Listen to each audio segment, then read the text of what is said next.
Good morning. My name is Hamid from the Stop LAPD Spying Coalition. I just want to see how many students are there in the audience today. Just raise your hands. Quite a few. And quite a few people have gone to school and college as well.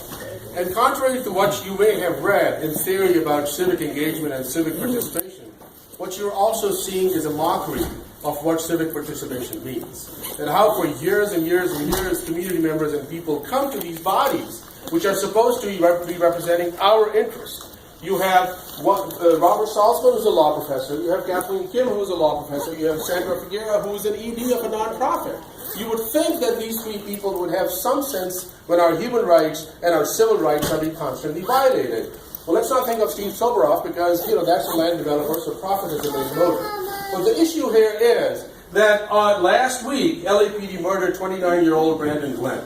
One more murder by LAPD, one more life lost, one more number added to crimes against humanity committed by this institution called the Los Angeles Police Department. And while the attention is quickly placed on the officers who pulled the trigger, it's the whole institution that is rotten to the core. And that's what we need to learn, and that's what we need to understand.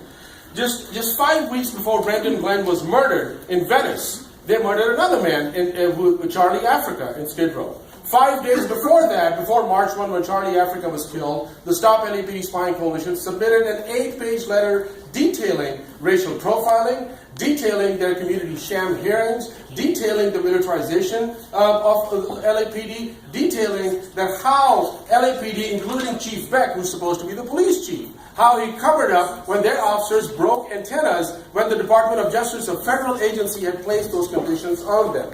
We had sent a detail. What did we receive back? A pathetic one-page response. One-page response that LAPD is just fine, so just shut up. Over the last 4 years, over 1,000 reports have been submitted of racial bias and racial profiling. Do you know how many they found valid? No. 0. So we are a community of liars. That's what they're saying. So just remember this mockery that they're making out of here.